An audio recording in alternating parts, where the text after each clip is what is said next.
राधे राधे। आज हम सुनेंगे देवउठनी एकादशी की पौराणिक व्रत कथा। तो चलिए प्रारंभ करते हैं। एक राजा के राज्य में सभी लोग एकादशी का व्रत रखते थे। प्रजा तथा नौकर चाकरों से लेकर पशुओं तक को एकादशी के दिन अन्न नहीं दिया जाता था। एक दिन किसी दूसरे राज्य का एक व्यक्ति राजा के पास आकर बोला, महाराज कृपा करके मुझे नौकरी पर रख ले।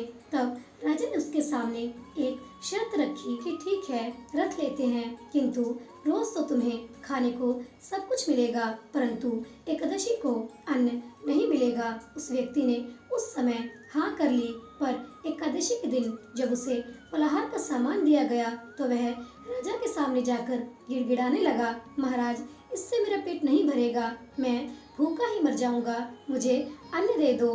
राजा ने उसे शर्त की बात याद दिलाई, पर वह अन्न छोड़ने को राजी नहीं हुआ।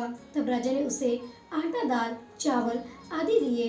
वह नित्य की तरह नदी पर पहुंचा और स्नान कर भोजन पकाने लगा। जब भोजन बन गया तो वह भगवान को बुलाने लगा, आओ भगवान, भोजन तैयार है। उसके बुलाने पर पीताम्बर धारण किए भगवान चतुर्भुज रूप में आ पहुँचे तथा प्रेम से उसके साथ भोजन करने लगे। भोजन आदि करके भगवान अंतर्ध्यान हो गए। तब वह अपने काम पर चला गया।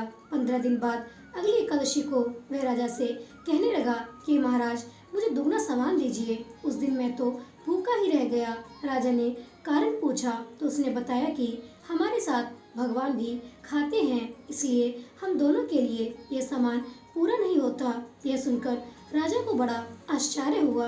वह बोला, मैं नहीं मान सकता कि भगवान तुम्हारे साथ खाते हैं। मैं तो इतना व्रत रखता हूँ, पूजा करता हूँ, पर भगवान ने मुझे कभी दर्शन नहीं दिए। राजा की बात सुनकर वह बोला, महाराज यदि विश्वास न हो तो साथ चलकर देख लें। राजा एक पेड़ के पीछे छिपकर बैठ गया। उस व्यक्ति ने भोजन बनाया तथा भगवान को शाम तक पुकारता रहा, परंतु भगवान न आए।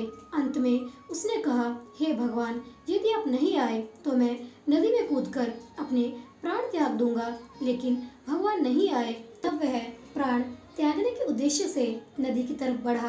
प्राण त्यागने का उसका दृढ़ इरादा जान शीघ्र ही भगवान ने प्रकट होकर उसे रोक लिया और साथ बैठकर भोजन करने लगे। खा पीकर वे उसे अपने विमान में बिठाकर अपने धाम ले गए। यह देखकर राजा ने सोचा कि व्रत उपवास से तब तक कोई फायदा नहीं होता जब तक मन शुद्ध ना हो। इससे राजा को ज्ञान मिला। वह भी मन से व्रत उपवास करने लगा और अंत में स्वर्ग को प्राप्त हुआ। और इस प्रकार देवउठनी एकादशी की व्रत कथा यहीं पर संपन्न होती है।